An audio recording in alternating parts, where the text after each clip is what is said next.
বাঙালিদের কাছে সমুদ্র ভ্রমণের গল্প শুনলে দীঘা এবং পুরীর পর সবথেকে বেশি যে স্থানের নাম শোনা যায় সেটি হলো ভাইজ্যাক, যার অপর নাম বিশাখাপত্তনম, যাকে আমরা বন্দর শহরও বলে থাকি, কারণ ভারতবর্ষের সবথেকে বড় সমুদ্র বন্দর এখানেই অবস্থিত। এখানকার পাথুরে সমুদ্র তট যেন উপন্যাসের প্রেক্ষাপট। পাহাড় এখানে মিশেছে সমুদ্রে, আর জঙ্গল যেন মিলিয়েছে গভীরতম গুহায়। এমন এক অপূর্ব মোহময়ী রাজত্বে পরাণ ভেসে যায়। পূর্ব ভারতের গোয়া হিসাবে খ্যাত অন্ধ্রপ্রদেশের সবথেকে বড় শহর ভাইজ্যাকে আছে ঠিক একই সাথে পাহাড়, সমুদ্র, জঙ্গল ও গুহা। আর আজ সেই স্বাদ আস্বাদনের জন্যই ব্যাগপত্র গুছিয়ে বেরিয়ে পড়া কলকাতা থেকে মাত্র 900 কিলোমিটার দূরে অবস্থিত অন্ধ্রপ্রদেশের প্রবেশদ্বার বিশাখাপত্তনম বা ভাইজ্যাক দেখার জন্য।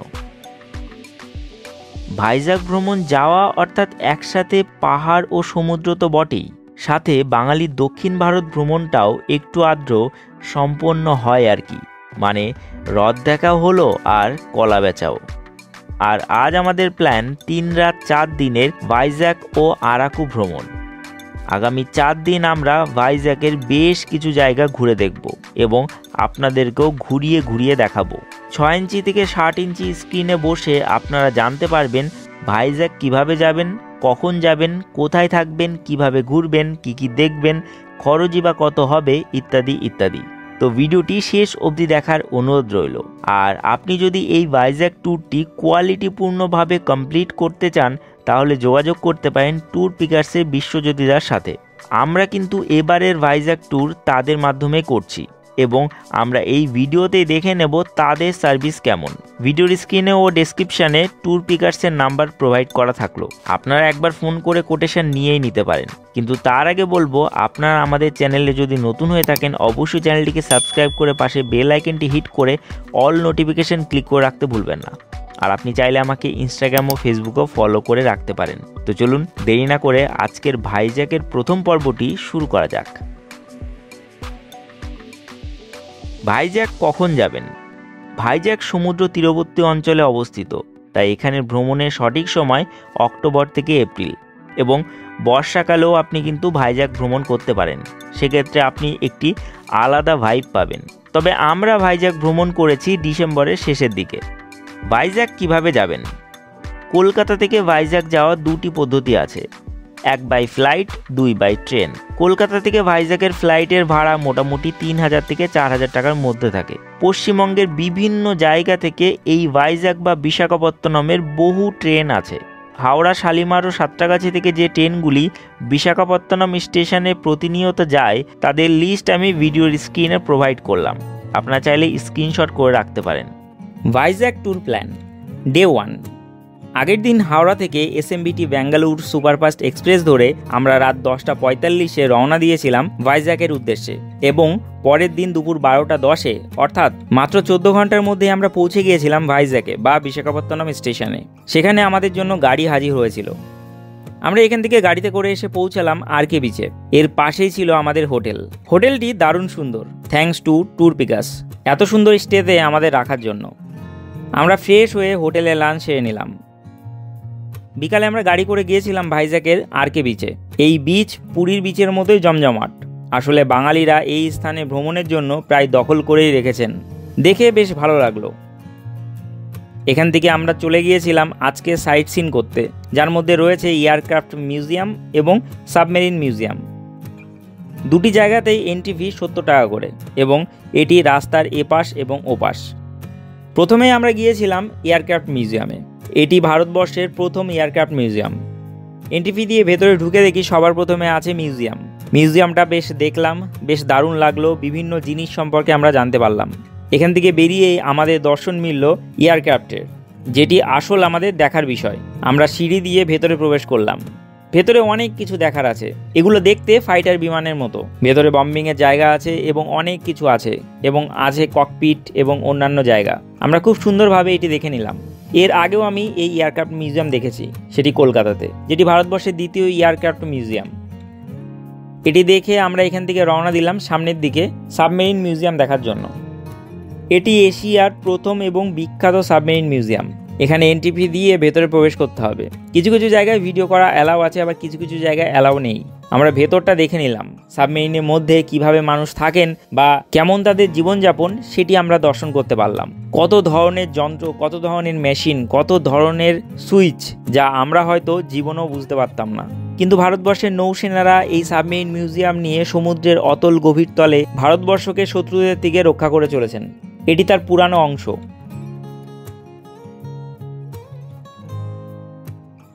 এগুলি দেখে আমরা হোটেলে ফিরলাম এবং রাতের ডিনার সেরে ঘুমিয়ে পড়লাম। ভাইজ্যাক ডে 2। আজ আমাদের ভাইজ্যাকের লোকাল সাইট সিন, যার মধ্যে সবার প্রথম আমরা যাব কৈলাসগিরি হিলসে। এখানে আছে কৈলাসগিরি পার্ক। যে কোনো হিলসে যাওয়ার জন্যই আপনাকে কিন্তু এন্ট্রি ফি দিতে হবে।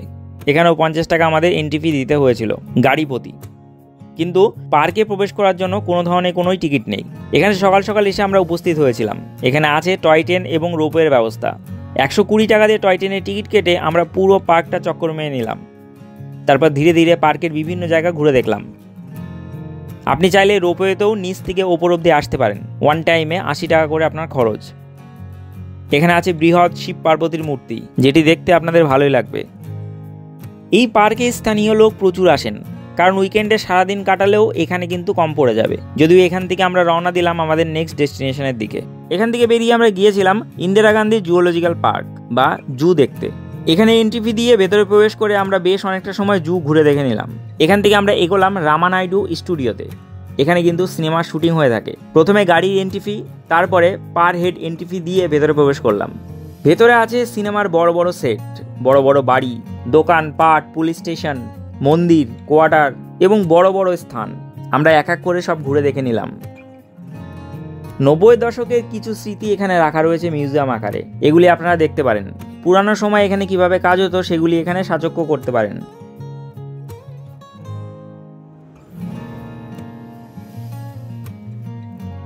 এখানে আছে আরও একটি মিউজিয়াম, যেখানে বর্তমান নায়ক নায়িকাদের বিভিন্ন ছবি আছে। এখানে বর্তমানে শুটিং হচ্ছে না, তাই চারিদিক আমরা ধীরে ধীরে ঘুরে দেখে নিলাম। এগুলি দেখে আমরা এখান থেকে রওনা দিলাম আমাদের নেক্সট ডেস্টিনেশন থোটলাকোন্ডাতে। থোটলাকোন্ডাও পাহাড়ের ওপরে। এখানে যাওয়ার জন্য 30 টাকা করে গাড়ির এন্ট্রি ফি দিতে হলো।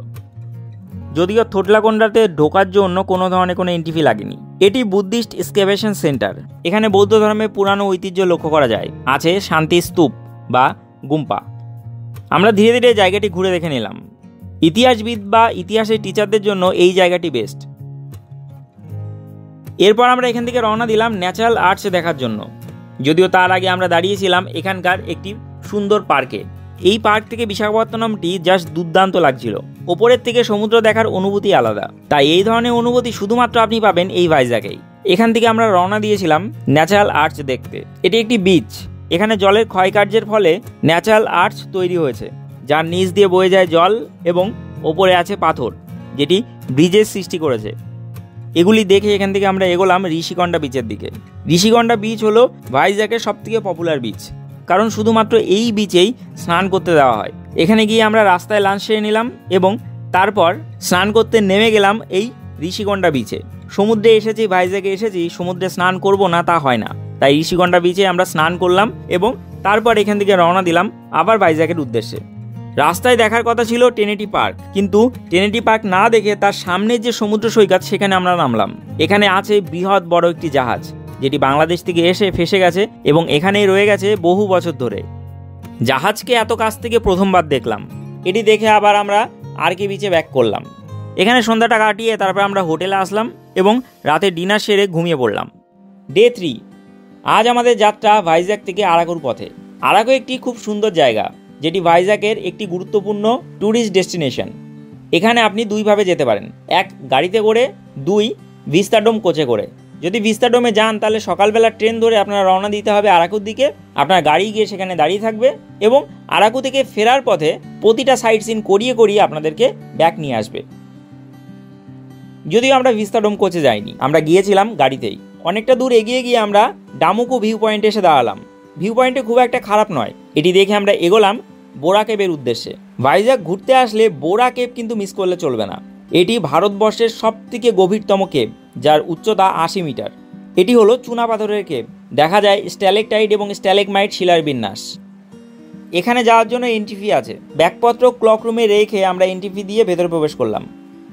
বহু সময় ধরে আমরা বহু কিছু দেখলাম ভেতরে। এখানে ভেতরে লাইটিংয়ের ব্যবস্থা করা রয়েছে যাতে জায়গাটি দেখতে সুন্দর লাগে। এর আগে কখনো কোনো কেবে আমি এমন সুন্দর লাইটিংয়ের ব্যবস্থা দেখিনি, আর এটিই কিন্তু ভাইজ্যাকের মূল আকর্ষণ। এখানে আরও একটি আকর্ষণীয় জিনিস আছে, সেটি হলো বাম্বু চিকেন বা বাম্বু বিরিয়ানি। এই বোরা কেবে আসলে অবশ্যই বাম্বু চিকেন বা বাম্বু বিরিয়ানি ট্রাই করতে ভুলবেন না। একটা বাম্বু চিকেনের দাম 300 টাকা, একটা বাম্বু বিরিয়ানির দাম 600 টাকা। একটা বাম্বু বিরিয়ানি আপনি নিলে 2 থেকে 3 জন আপনারা খেতে পারবেন, যার মধ্যে 3টে চিকেন পিস থাকে, এবং একটি চিকেন নিলে মোটামুটি 2-3 জনের স্ন্যাক্সের কাজ হয়ে যাবে।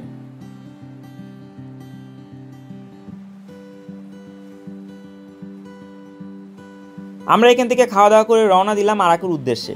আরাকু এখনো পর্যন্ত এসে পৌঁছায়নি।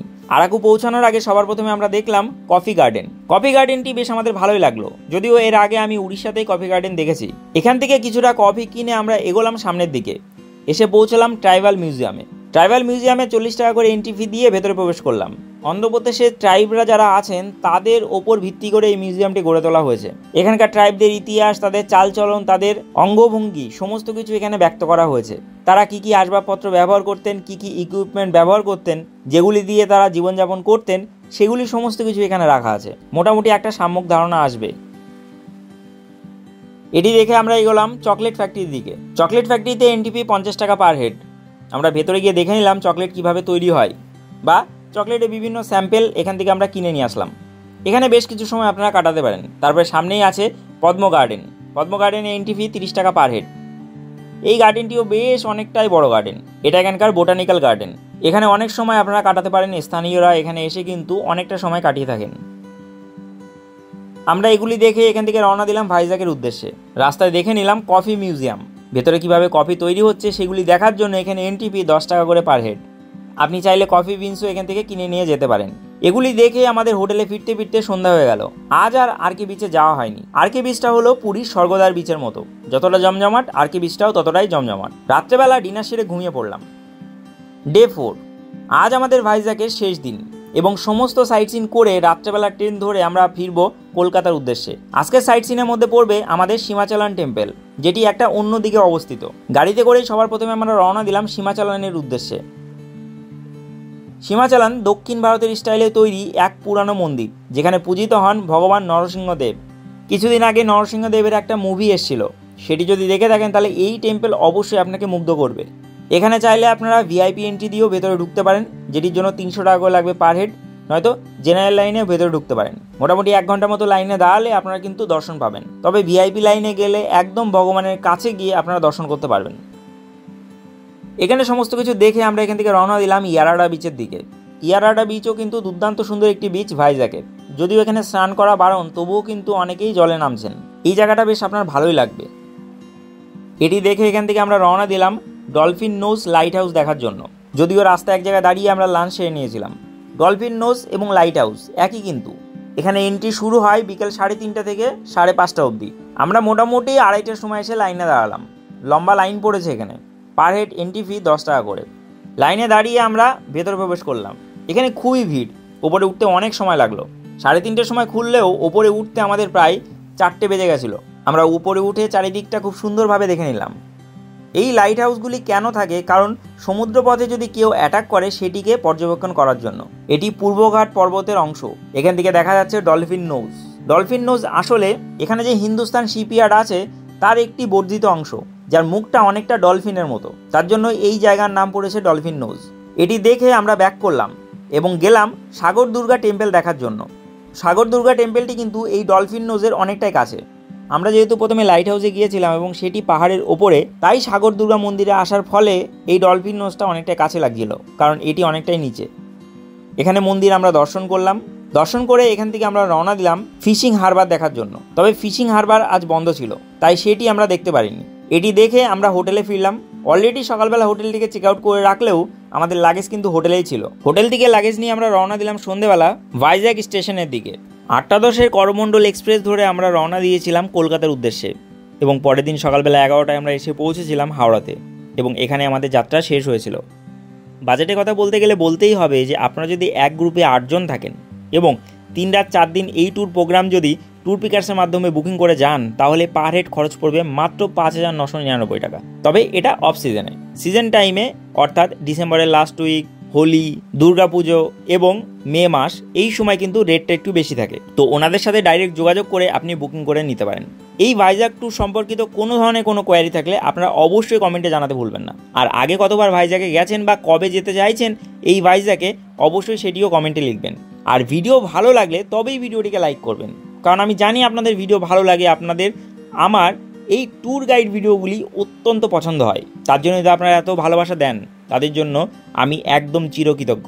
চ্যানেলে যারা নতুন তারা কিন্তু অবশ্যই চ্যানেলটিকে সাবস্ক্রাইব করে পাশে বেল আইকনটি হিট করে অল নোটিফিকেশন ক্লিক করে রাখতে ভুলবেন না। আর আপনি চাইলে আমাকে ইনস্টাগ্রাম ও ফেসবুকও ফলো করে রাখতে পারেন। তো ভালো থাকুন, সুস্থ থাকুন, ঘুরতে থাকুন, বিন্দাস থাকুন। Thank you for watching and bye. দেখা হচ্ছে আমাদের পরবর্তী ভিডিওতে। ততক্ষণ স্টে সেফ, স্টে হেলদি। জয় হিন্দ, বন্দে মাতারাম, ভারত মাতা কি জয়।